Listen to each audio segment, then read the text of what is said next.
달러 가치가 소름을 끼칠 정도다. 원달러 환율이 급락하다. 여러분, 이 말이 사실일까요? 진짜 사실일 가능성 굉장히 많습니다. 예상하지 못한 뜻밖의 지표다 이렇게 예상을 해도 틀리지 않습니다. 이거 한번 보세요. 달러 가치가 계속 떨어집니다. 희한하죠. 2025년 2월 20일 기준으로 106.37입니다. 달러 가치라는 게 6개 통화 대비해서 달러의 가치를 나타내 주는데 100보다 높으면 달러가 강달러라고 이야기합니다. 6개 통화라는 게 여러분 유로와 엔화, 파운드와 캐나다 달러, 스웨덴의 크로나, 스위스의 프랑 이렇게 6개거든요. 그런데 이 6개 통화 중에 엔화 외에 나머지는 금리를 계속 내리고 있어요. 금리를 내린다는 것은 결국 말입니다. 달러의 가치가 올라간다는 거예요. 상대적으로. 그런데 달러 가치가 떨어져요. 이게 웬일입니까? 야, 시장에서는 이해를 못해요. 이게 세상에 이렇게도 움직이는구나 그렇게 예상할 정도입니다. 일반적으로 트럼프 대통령의 관세 정책은요. 결국 말입니다. 물가를 올릴 수밖에 없다. 물가가 올린다는 것은 인플레이션이 생긴다는 거고 인플레이션이 생긴다는 것은 미국이 금리를 동결시키는 것이 아니라 인상할 수도 있다. 이런 얘기를 해야 되거든요. 금리를 인상한다는 것은 시중에 달러를 빨아들인다는 거예요. 그러면 달러가 더 강해지는 거거든요. 이게 일반적인 전망이었습니다.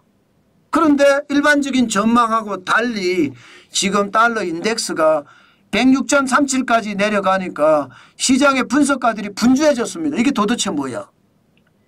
일반적으로 분석의 결과는요. 트럼프 대통령이 계속 금리 인하해라 압박을 하는 것 때문이다 이렇게 이야기합니다.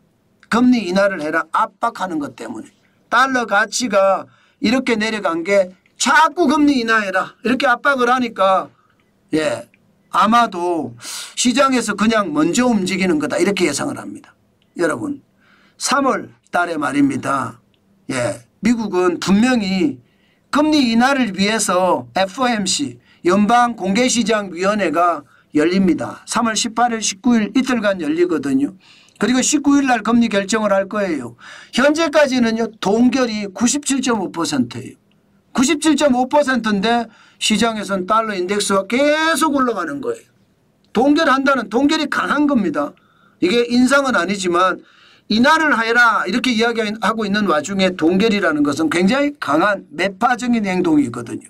그런데도 불구하고 지금 달러 인덱스가 떨어진다. 이것은요 결국 트럼프 대통령의 관세 정책이 현재까지 발표된 것은 굉장히 강합니다.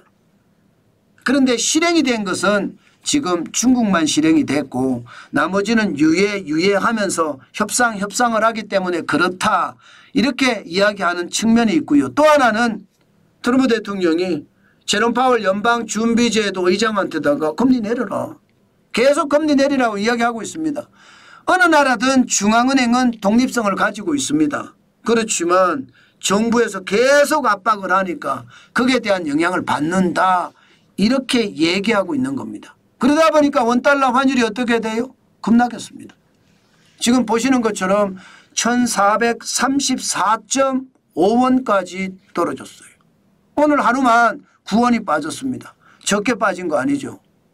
예, 사실 1450원, 1460원, 1470원, 1500원까지도 간다. 이렇게 시장에서는 예측까지 있었습니다만은 의외로 거꾸로 가고 있습니다. 거꾸로.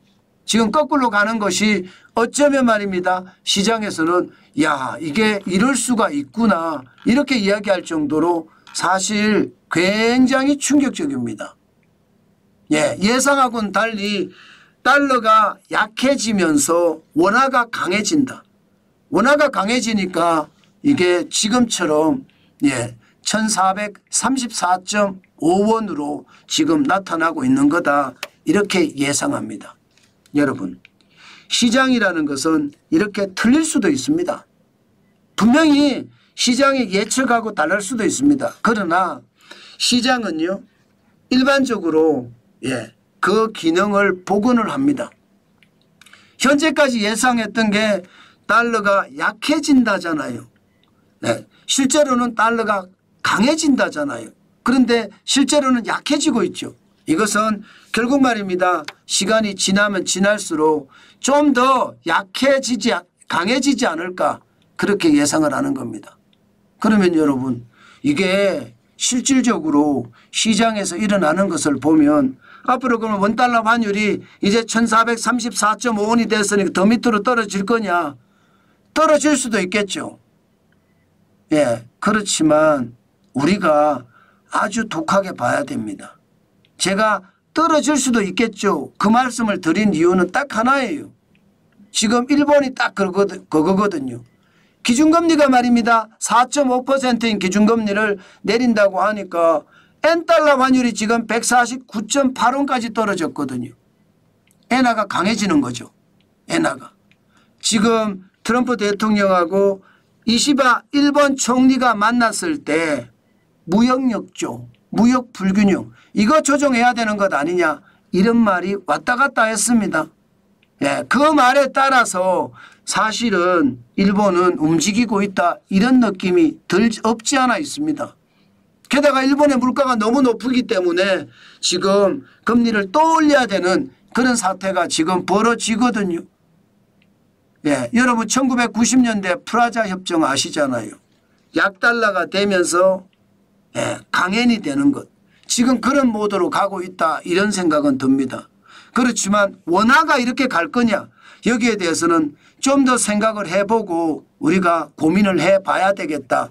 그 말씀은 드릴게요. 그만큼 말입니다. 이게 원화하고 엔화하고 사이에는요. 엔화가 강해지는 거고요. 원화하고 달러하고 사이에는요. 원화가 강해지는 겁니다. 달러가 약하게 되는 거고요. 뭔가 굉장히 시장에서 좀 헷갈리고 불안한 양태를 많이 보이는데 여러분 항상 투자는요 신중해야 됩니다. 그렇다고 해서 시장의 움직임이 요란스럽게 바뀐다고 이게 요란스럽게 가지는 않습니다. 결국은 시장은 이게 회귀 기능이 저는 있다고 생각합니다. 회귀 기능. 그 회귀 기능에 따라서 움직이지 않겠느냐 저는 그렇게 전망해 봅니다. 저는 달러를 많이 가지고 있습니다만은 이렇게 떨어지면 저는 팔지 않을 겁니다. 앞으로도 계속 시장을 보시면서 원달러 환율은 시장에 맞게끔 각각 대응하는 게 좋겠다. 그 말씀 마지막으로 드립니다.